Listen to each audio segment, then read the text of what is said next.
दोस्तों wireless technology का जमाना है और ऐसे में अगर आप देखते हैं अपने घर में चारों तरफ नजर घुमा के तो चाहे आपको मिलता है किसी टॉय कार का रिमोट, आपका न्यूली परचेज स्मार्टफोन, घर में लगा हुआ वाईफाई राउटर या फिर कहीं कबाड़ में दबा हुआ पुराना रेडियो, आप एक बात देखेंगे कि ये सभी डिवाइसेस वायरलेस हैं। और जब भी हम बात करते हैं वायरलेस डिवाइसेस की तो यहां पे एक बहुत ही आसान लेकिन भारी शब्द आता है जो है स्पेक्ट्रम। स्पेक्ट्रम सुनते ही हमारे दिमाग में आता है घोटाला, scam, 2G scam, 3G 4G, Airtel, Idea, Vodafone, Jio, gigahertz, megahertz, auction circles वगैरह, मतलब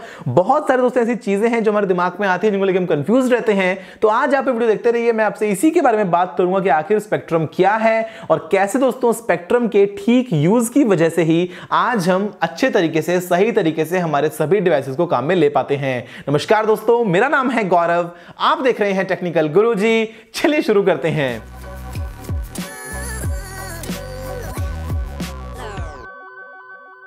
दोस्तों अगर आप कंफ्यूज्ड हैं ये सोच के कि बहुत ही कॉम्प्लिकेटेड चीजें हैं, गीगाहर्ट्ज, मेगाहर्ट्ज, स्पेक्ट्रम, वायरलेस वगैरह, तो आप बिल्कुल भी ऐसा मत सोचिए, क्योंकि अगर आप इस वीडियो को पूरा देखेंगे तो आप बड़े ही आराम से जान जाएंगे कि ये सभी चीजें किस तरीके से काम करती हैं। देखिए अभी दोस्तों हम शुरुआत करते हैं मेनली रेडियो वेव्स के साथ में। अब आप सोचोगे कि रेडियो वेव्स क्या है, तो रेडियो वेव्स जो है वो बेसिकली आपको मिलता है कंप्लीट इलेक्ट्रोमैग्नेटिक वेव्स का एक बहुत ही बड़ा स्पेक्ट्रम, उसका एक छोटा सा हिस्सा है। यहां पे दोस्तों आपको इनके अलावा और भी तरह तरह की वेव्स मिलती हैं, जैसे कि microwave, infrared, visible light, ultraviolet, X-rays, gamma rays वगैरह वगैरह। लेकिन कम्युनिकेशंस में हम मेनली रेडियो वेव्स को ही काम में लेते हैं। हालांकि इसके अलावा दोस्तों हम कई बार कुछ दूसरी वेव्स को भी काम में लेते हैं, लेकिन अगर मैं आपसे बात करता हूं फिर मान लीजिए एएम रेडियो की, एफएम रेडियो की, टेलीविजन की, सैटेलाइट की, जीपीएस की, वाईफाई की, ब्लूटूथ की या फिर मोबाइल फोन्स वगैरह की, तो यहां पे दोस्तों हम सिर्फ और सिर्फ रेडियो वेव्स को ही काम में लेते हैं। अब क्या इसका मतलब यह है कि सभी रेडियो वेव्स सेम हैं?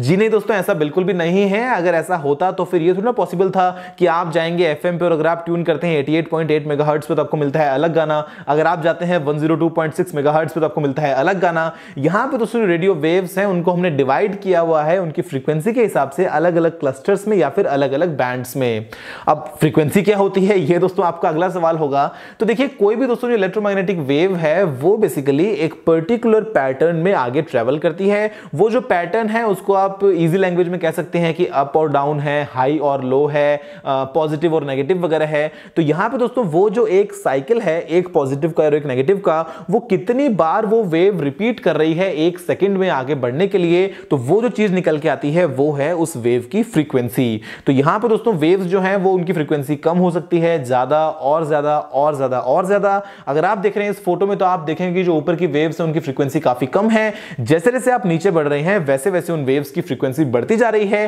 क्योंकि वो दोस्तों बहुत ही जल्दी जैसे आगे बढ़ रही हैं वैसे ही बहुत तेजी से ऊपर नीचे अपना जो साइकिल है उसको रिपीट कर रही हैं। तो यहां पे आपको एक बात जान लेनी बहुत ही जरूरी है कि वेव की दोस्तों अगर फ्रीक्वेंसी कम होगी तो वो बहुत ही कम पावर के साथ में बहुत ही लंबे डिस्टेंस तक ट्रेवल कर पाएगी। अगर किसी वेव की फ्रीक्वेंसी ज्यादा है तो वो दोस्तों इतनी दूर तक जा नहीं पाएगी, या अगर आपको उतना दूर उसको भेजना हो तो ऐसे में आपको लगानी पड़ेगी ज्यादा एनर्जी, क्योंकि वो जो वेव है वो एक तरीके से दोस्तों अपनी एनर्जी वेस्ट कर रही है ना, ऊपर नीचे होके वो आगे बढ़ नहीं रही है, वो एक जगह पे खड़े खड़ी एक तरीके से ऊपर नीचे हो रही है। तो यहां पे दोस्तों ये एक डिफरेंस निकल के आता है। जो दूसरा डिफरेंस है वो ये है कि अगर मैं आपसे बात करता हूं डेटा ट्रांसमिशन कैपेबिलिटीज की, तो अगर दोस्तों एक हाई फ्रीक्वेंसी वेव है तो वो ज्यादा डेटा को कैरी करेगी, क्योंकि अगर आप रिलेट कर लें कि एक साइकिल में आप एक यूनिट डेटा का भेज रहे हैं तो जितनी ज्यादा साइकिल्स आपको मिलती हैं एक सेकंड में उतना ही ज्यादा डेटा भेज पाएंगे। तो फिर जो मैं आपसे बात करता हूं कितने एमबीपीएस, कितने जीबीपीएस, तो वो दोस्तों जितनी हाई फ्रीक्वेंसी वेव्स हैं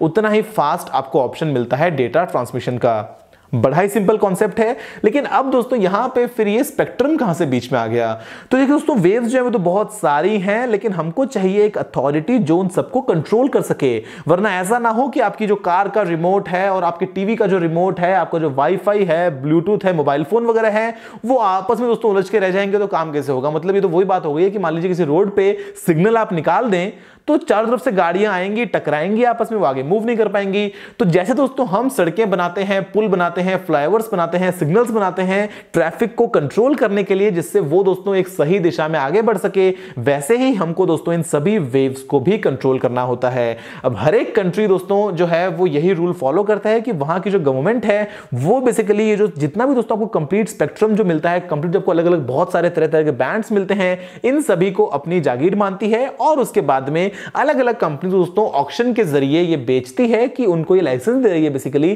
कि हां आप इस फ्रीक्वेंसी को अपने काम में ले सकते हो। अब हुआ दोस्तों क्या कि इंडिया क्योंकि बहुत ही बड़ा कंट्री है तो यहां पे अपने कंट्री को डिवाइड किया गया 22 अलग अलग सर्कल्स में। हालांकि पहले 23 थे, लेकिन क्योंकि चेन्नई जो है वो आ गया है तमिलनाडु में, तो यहां पे दोस्तों आपको मिलते हैं 22 अलग अलग सर्कल्स और हर एक सर्कल के लिए ऑक्शन किया जाता है कि एयरटेल क्या फ्रीक्वेंसी यूज करेगा, वोडाफोन क्या फ्रीक्वेंसी यूज करेगा, रिलायंस जियो क्या फ्रीक्वेंसी यूज करेगा। और दोस्तों ग्लोबली भी बहुत सारी तरह तरह के ऑर्गेनाइजेशंस हैं जो कि ये मॉनिटर करती हैं कि हाँ 2G के लिए कौन से बैंड्स हैं, 3G के लिए कौन से बैंड्स हैं या फिर 4G वगैरह के लिए कौन से अलग अलग बैंड्स हैं, ताकि ग्लोबली दोस्तों जो आपको मिलते हैं स्मार्टफोन्स उनकी कंपैटिबिलिटी बनी रहे। आपके फोन में जो लगा होता है ट्रांस रिसीवर वो दोस्तों मोबाइल फोन टावर के साथ में ठीक तरीके से कम्युनिकेट कर पाए। अब यहां पे दोस्तों देखिए बात कहां पे आती है। मान लीजिए फॉर एग्जांपल एयरटेल जो है उसके पास में राजस्थान में दोस्तों सरकार की तरफ से ये परमिशन है कि वो काम कर पाए 800 मेगाहर्ट्ज के बैंड पे। चलिए एक बार पहले आपको बता देता हूं कि मेगाहर्ट्ज क्या होता है। हर्ट्ज मैंने आपको बताया दोस्तों की फ्रीक्वेंसी होती है, यानी कि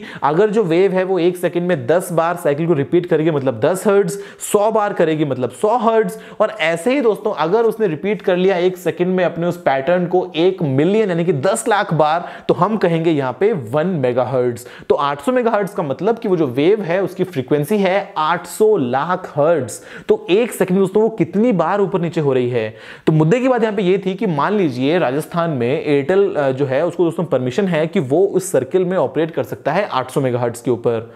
गुजरात में एयरटेल जो है वो ऑक्शन दोस्तों जब गया पार्टिसिपेट करने, वहां पे जब उन स्पेक्ट्रम का दोस्तों जब ऑक्शन हो रहा था अलग अलग कंपनीज में, तो एयरटेल जो है वो 800 मेगाहर्ट्ज को नहीं ले पाया। एयरटेल को मिला मान लीजिए 1800 मेगाहर्ट्ज का बैंड। तो होता क्या है कि अगर आप एक फोन यूज कर रहे हैं, अगर आप जाते हैं राजस्थान से गुजरात, तो आपको दोस्तों जो फोन है वो ऑटोमेटिकली स्विच कर लेगा अपने आप की जो ट्रांसरिसीवर की फ्रीक्वेंसी है उसको 1800 मेगाहर्ट्ज पे, जिससे आपको पता भी नहीं चलेगा और आप बड़े आराम से अपनी सर्विस को यूज में ले पाएंगे। लेकिन मान लीजिए दोस्तों फिर हम बात करते हैं तमिलनाडु की। अब तमिलनाडु में क्या है कि एयरटेल फॉर एग्जांपल कोई भी बैंड पोजेस नहीं करता है। ऑक्शन में सरकार की तरफ से एयरटेल को कोई भी बैंड नहीं मिल पाया। तो यहां पे दोस्तों आपका फोन तो बंद होगा नहीं, आपका फोन तो चलेगा, लेकिन होगा क्या कि एयरटेल जो है वो देखेगा कि ओके तमिलनाडु में कौन कौन से अलग अलग ऑपरेटर्स अवेलेबल हैं, आइडिया है, वोडाफोन है, जियो है, टाटा है, एयरसेल है वगैरह, कौन कौन से क्या क्या अलग अलग ऑप्शंस हैं और किसके साथ में उसको बेस्ट पॉसिबल रेट मिले, तो वो दोस्तों वहां से टाई अप करेगा और बाद में आप उस दूसरे नेटवर्क का जो नेटवर्क है वो काम में लेंगे अपने फोन में और बाद में कॉल्स कर पाएंगे।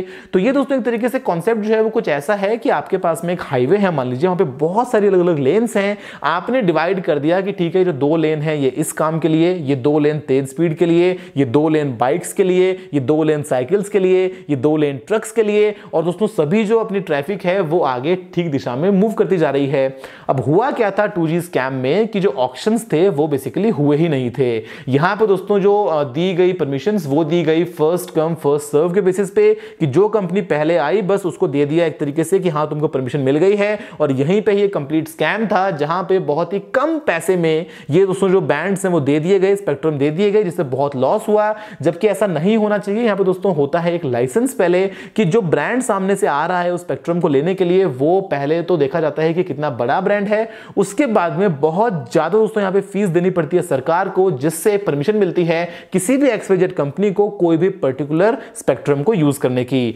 अब यहां पर दोस्तों क्या बात है कि जो आपकी सारी वेवलेंथ्स हैं दोस्तों जो अलग अलग आपकी मिलती हैं तरह तरह की फ्रीक्वेंसीज वगैरह वो तो लिमिटेड हैं। ऐसा नहीं है कि आपके पास में इनफिनिट दोस्तों बढ़ती जाएंगी आगे तक, आपके पास में एक फिक्स रेंज है। जो आपके पास में हाईवे है मान लीजिए 10 लेंगे तो वहां पे दोस्तों लेन्स हैं वो सिर्फ 10 ही हैं, लेकिन रोजाना कितने सारे तरह तरह के सब्सक्राइबर्स आ रहे हैं, तो हमको ये चाहिए कि हम कैसे उन लेन्स का बेस्ट पॉसिबल यूज करें। तो ऐसे में कई बार क्या होता है कि हम जो है पुरानी टेक्नोलॉजी जो हम काम में लेते हैं, जो हम आज काम में नहीं ले रहे हैं, उनको हम थोड़ा सा कम करते हैं, वहां पे जो फ्रीक्वेंसीज हैं हम उनको हमारे काम में लेते हैं, या फिर दोस्तों हम देखते हैं कि कैसे हम और जगह बनाएं कि हम मैक्सिमम ट्रैफिक उतने ही लेन्स में लेके आ पाए जिससे कोई भी कंजेशन नेटवर्क का ना हो। अब आगे चल के दोस्तों जैसे आपको तरह तरह की और टेक्नोलॉजीज मिलेंगे, मान लीजिए जब आएगा दोस्तों 5G, तो 5G की जो फ्रीक्वेंसी है वो मान लीजिए होगी 30 गीगाहर्ट्ज, 40 गीगाहर्ट्ज, 50, 60 गीगाहर्ट्ज। तो ये जो है ये बिल्कुल एक अलग ही रेंज में आएगा। तो यानी कि आपको 5G को अगर आप कंपेयर करते हैं मान लीजिए 2G, 3G, 4G से, तो दूर दूर तक दोस्तों कोई भी इंटरफेरेंस नहीं है, कोई भी यहां पे लिंक नहीं है आपस में, और बड़े आराम से जो 5G है वहां पे आपको बहुत सारी बैंडविड्थ मिलेगी, बहुत सारा आप दोस्तों वहां पे डेटा काम में ले पाएंगे। जबकि अभी जो करंट कंडीशन है वो ये है कि ये मतलब बहुत ही मारामारी वाली बात है कि आपको कैसे उतने ही लिमिटेड रिसोर्स में अपने सभी चीजों को फंसा के रखना है। अलग अलग दोस्तों ऑप्शंस होंगे, अलग अलग दोस्तों यहां पे जो आपके सर्कल्स हैं वहां पे गवर्नमेंट बार बार ऑप्शंस करती रहती है कि कैसे कौन से बैंड्स किसको दिए जाएं जिससे सारा काम भी हो, सरकार को पैसा भी मिले और आप और मैं मोबाइल फोन्स को काम में भी ले पाएं।